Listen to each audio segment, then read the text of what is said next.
After a trip to Lowe's, we got some new screws to replace those stripped ones that we had.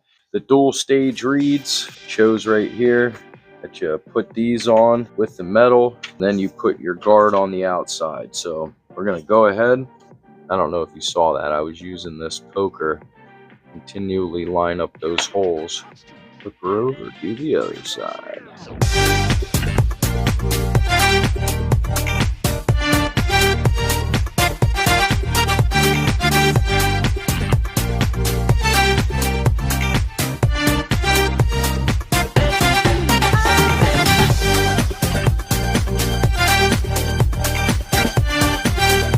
It looks really nice.